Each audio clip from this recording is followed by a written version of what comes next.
50-cent SEPTA increase has caused many who depend on the transit agency to consider other means of getting around the city.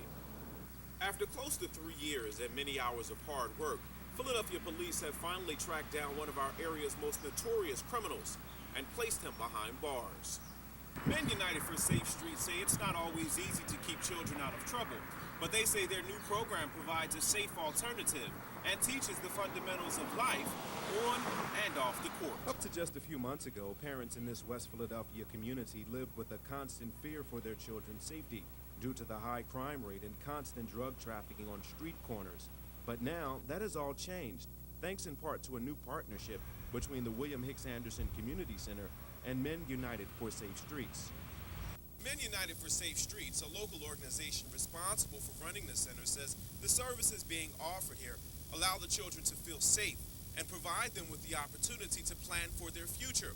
One of the most popular programs is the Basketball League. 15-year-old Aaron Stevens says he likes basketball, but he's also being trained to do other things. I know how to do a lot of construction work. I know how to work on a lot of electronic stuff. I know how to repair a lot of things. John Washington, a former ABA basketball player and member of Men United for Safe Streets, says he enjoys helping young people reach their full potential. I try to give something back to these kids in terms of letting them know how the game is played. As long as they understand the game, then you can play the game. The program has been winning the hearts of its participants and continues to teach them the importance of determination, education, and teamwork. This is Omar Thomas reporting. Cracks along the Platte Memorial Bridge have caused the Pennsylvania Department of Transportation to put the brakes on motorist travel along this stretch of highway. Jim O'Donnell of PennDOT says his crews are working hard to repair the bridge. We are currently doing a retrofit design as we speak to place another beam across the deck to support the deck, and this will be done as soon as possible. O'Donnell says although the bridge reconstruction is estimated to cost close to $3 million, he is confident that motorists will be pleased with the outcome. The Platte Memorial Bridge is scheduled to reopen on October 31st, giving both motorists and this historic bridge a bright outlook for the future. This is Omar Thomas reporting. Our top story tonight is a fatal car accident on Interstate 95 at the I-76 interchange. Pennsylvania State Police say a 7-year-old West Philadelphia boy was killed in his mother's car late this afternoon. Investigators say it appears that 37-year-old Diane Lewis lost control of her car, hit a guardrail, and collided with the tractor trailer. Lewis and her son were taken to Crozier-Chester Medical Center, where the boy was pronounced dead. Diane Lewis remains in critical condition. The driver of the tractor trailer was not injured. Meanwhile, police say the accident scene should be reopened by the morning. No charges are expected to be filed. In other news, a Gloucester County dentist remains in critical condition at Cooper Medical Center following a series of torrential rainstorms in the South Jersey area. 44-year-old Edward Jones was struck by lightning while leaving his New Jersey office. Doctors tell CSB News that Jones suffered burns to 80% of his body. A Bucks County couple are arrested for running a nationwide drug paraphernalia operation. Detectives say Jason Greenwald and his fiancée, Lynette Salisbury, admit to operating a sophisticated drug operation out of Greenwald's East Hampton home. Police say the couple used the internet to sell hundreds of water bongs used for smoking marijuana. The couple could face up to 20 years in a federal prison if convicted. The Pennsylvania redistricting saga continues. A new plan was presented to a federal judge this afternoon. The new plan would move the May primary to June 11th. It also would allow districts time to make changes to their ballots. Judge Michael O'Connor's ruling could come as early as tomorrow. More news is coming up your way in the next 30 minutes. I'm Omar Thomas for CSB News.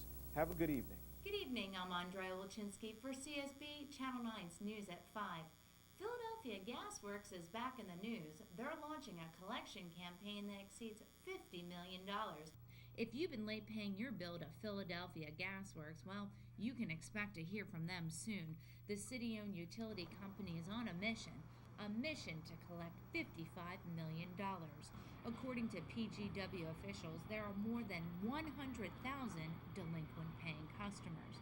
In order to retrieve at least some of the money, PGW is launching a collection campaign. First, customers will be notified by mail, then a phone call, and if necessary, a visit to the customer's home. Philadelphia Gas Works is launching the collection campaign later this week. They anticipate the project taking at least a year. Andrea Wilczynski, Channel 9 News. Is it just an old wives' tale, or are taxes more economical in the suburbs? This is an eye-opening report that you shouldn't miss. For the past 40 years, Philadelphians have moved from the city to the suburbs to avoid the city's high wage taxes. But now the high wage taxes are catching up to them in the suburbs. Back in 1960, there was no suburban wage tax. But today, 70%, or close to 167 communities, solidify Pennsylvania's national ranking as the state with the highest wage taxes. Although wage taxes, or better known as income tax, have been used to shift some of the burden from real estate, they have proved that there is no guarantee against higher taxes. State records show that within the past 4 years, property taxes, even after adjusting to inflation and recent reassessments, have increased in 24 of the 31 local school districts. Pennsylvania suburbs have some of the highest property levies in the country, but because the tax has become part of the suburban landscape so quietly, officials say most people aren't even aware. Reporting live from Montgomery County, Andrea Wilczynski, Channel 9 News. That's all for the news at 5 o'clock. Join us again at 10 for all your news, sports, and weather. I'm Andrea Wilczynski for CSB Channel 9 News. Have a good evening. Now, Katie McGee, how are we looking on this Friday morning? Not too bad so far on a Friday morning. Nice and easy ride to work this morning. Let's take a look at the Panasonic Skycam. We will start in Queens. Take a look at the Grand Central Parkway right near Jewel Avenue. Now, westbound coming towards us, a little bit heavy, but not too bad this morning. Heading into the Bronx, take a look at the Deegan under the Cross Bronx. Again, no real problems anywhere this morning. Things nice and easy. Finally, alternate side is in effect today. Mass transit on or close to schedule, but you do want to keep an eye on the airlines if you have Let's plans. check your traffic, Katie McGee. Well, Maurice, we're in the midst of rush hour. Got a little problem in Newark, New Jersey. Southbound McCarter Highway closed right now between Raymond Boulevard and Commerce Avenue. That's a debris spill being cleaned up. Now let's take a look at what it's like to cross from Jersey into New York. Here's the inbound George Washington Bridge on the Panasonic Skycam. Inbound traffic coming towards us. About a 20-minute wait to get to this point. Holland and Lincoln, 15 to 20. Into Queens we go. Check out the LIE at Queens Boulevard. Westbound traffic on the right of your screen, a little bit heavy as you head past there. And finally, don't forget that in Manhattan, First Avenue closed down 41st to 48th. That's for the whole weekend because of UN activities. Keep that in mind as you head into the city. Maurice, back to you. Have a great weekend. You too, Katie. Should be a good week. Well, at least 12 families burned out of their homes tonight. It was a fast-moving fire, at times burning out of control, but residents here no doubt feeling very lucky there were no injuries. Everybody was deep in shock, you know, but as far as the flames were concerned, it was black. The smoke drifted high above northwest Houston, fueled by the massive flames below. It's horrible. We've had people that have nearly passed out from hyperventilating, from fear. 18 units destroyed, several others sustaining smoke and water damage. Several dozen firefighters arrived to battle the three-alarm fire. The cause still a mystery.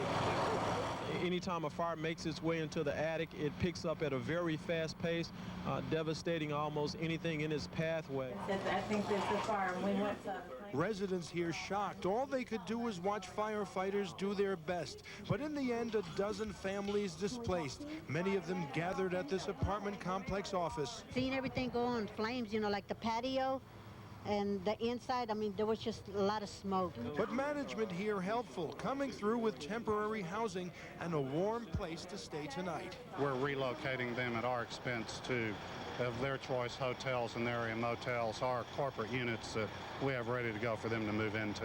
Now, this is the Christmas season.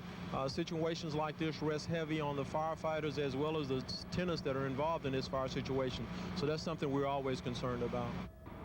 Now we are sad to report some pets may have perished in the fire. Right now, firefighters still checking out a couple hot spots. We understand this is where this corner of the building is where the fire apparently started. Once again, the cause of a fire is a mystery tonight. Live in Northwest Houston, Richard Varr, Fox 26 News.